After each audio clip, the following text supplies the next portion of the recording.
계속 영상 이어서 찍겠습니다. 보통 서류 합격 발표부터 면접까지 준비가 짧아요. 자, 이 사람이 시험을 보든 뭘 하든 서류가 통과됐어.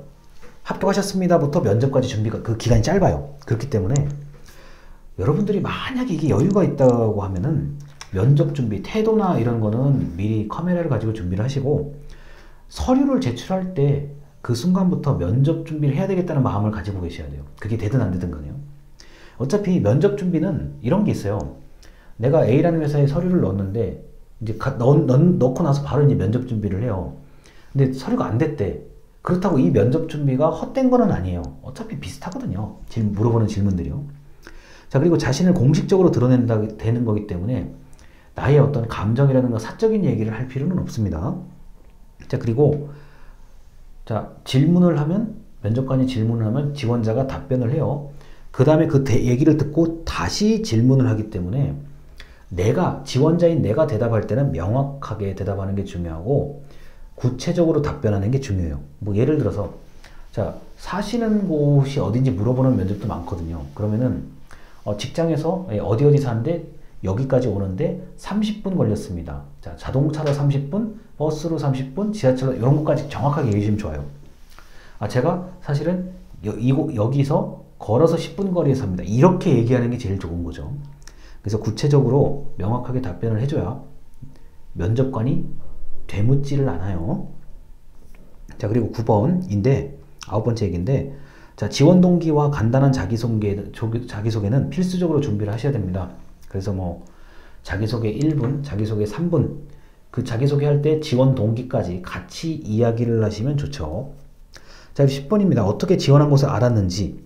자, 어떻게 우리 기관을 아시게 됐습니까? 어떻게 우리 회사를 알게 됐습니까? 이런 거를 이제 얘기를 할 때, 내가 집 근처에 있어서 봤다. 뭐 이런 것부터 시작해서 내가 신문을 봤다, 광고를 봤다, 뭐 여기에 대한 좋은 소문을 들었다. 뭐 이런 것 정도로 해서 지원 동기에 같이 이야기를 하셔도 좋습니다. 그래서 지원 동기와 간단한 자기소개를 필수적으로 하시는 게 무엇보다 유리하다라고 말씀을 드리고요.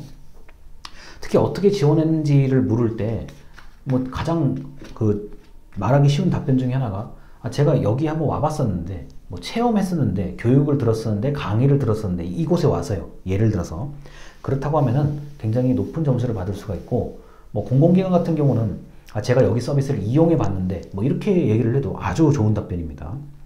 자, 11번인데 블라인드 채용. 자, 자신의 인적사항을 블라인드 채용이라고 딱 공고를 하면은 면접관은 또 그 사람의 신상을 물어볼 수가 없고 본인도 얘기를 하면 안 돼요.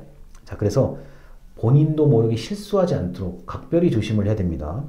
자, 만약에 그런데 내가 도저히 이 인적사항을 얘기 안 하면 나의 어떤 특정한 요걸 얘기 안 하면 좀 설명이 불가능하다 그러면 빨리 면접관한테 얘기를 하지. 제가 말씀을 드리려고 하는데 지금 요런 규정 때문에 지금 말을 하기 어렵습니다. 그럼 면접관 다 들어줘요. 면접관들 그거 가지고 뭐라고 하는 3명도 없어요. 다 들어줘요. 그래서 뭐 그거를 말했다 뭐 사전에 양해를 구하면은 다 들어줘요. 그러니까 그거는 합격 불합격이 문제가 안 됩니다. 다만 이제 그런 과정 없이 본인이 뭐 그렇게 규칙을 어겨가면서 말을 하면은 안 됩니다. 자, 그리고 그 자기소개서에서 얘기를 했는데 단순한 질문이 제일 어려워요. 자, 이 직업에 대해서 어떻게 생각하십니까? 이게 되게 어려워요. 저도 여러분들을 가르치는 입장이긴 한데 저한테 이런 질문하면은 굉장히 어려울 것 같아요. 너 왜 가르치냐? 너 무엇 때문에 가르치는 거냐?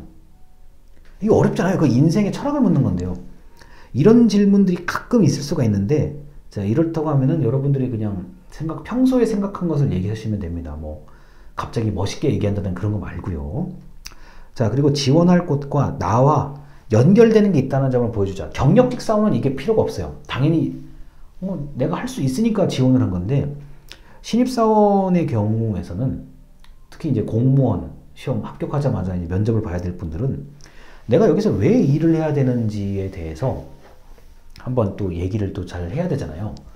그럴 때는 이제 본인의 이제 장점을 먼저 얘기를 하는 거죠. 제가 이런 자격이 있어서, 내가 이런 학과를 나와서, 내가 이런 공부를 했기 때문에, 내가 이런 경험을 했기 때문에, 내가 여기하고 비슷한 곳에서 돈을 벌어봤기 때문에 뭐 이런 식으로요. 지원할 곳을 잘 조사해야 돼요. 내가 A라는 공공기관 간다. 그래? 나 여기 A라는 공공기관 전혀 모르겠는데? 내 일상에서 이게 겹쳐지는 영역이 있을까? 이런 고민을 좀 하셔야 됩니다.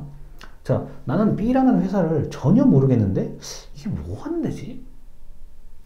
이런 거를 좀 고민을 하셔야 되는데, 제 개인적으로는 제가 이제 지난주에 고등학생들한테 특강을 하면서 뭘 얘기했냐면은, 너희가 원하는 대학을 가보라고 얘기했어요. 캠퍼스에 가보라고. 그게 좀 멀더라도 한 번은 가볼만 해요. 고등학교 애들 입장에서는요. 우리 저 대학교 같은 경우도 마찬가지예요. 내가 그 기업을 꼭 가고 싶다 그러면은 최소한 그 기업의 근처를 가서, 좀 어차피 안에는 못 들어간다고 하더라도 그 기업의 근처까지는 가보실 필요가 있고, 그 근처에서 커피라든가 밥을 한번 그냥 먹어볼 정도는 돼요. 뭐 친구와 같이 가도 되고요. 밥 먹는 데가 여기고, 아, 차 이렇게 마시겠구나. 딱 그 점심시간 때쯤 맞춰가면 딱 나와요.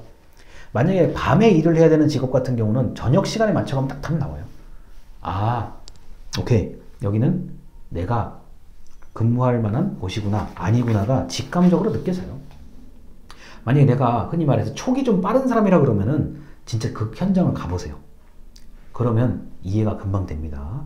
일단 여기까지 말씀을 드리고 마지막 영상으로 넘어가겠습니다. 감사합니다.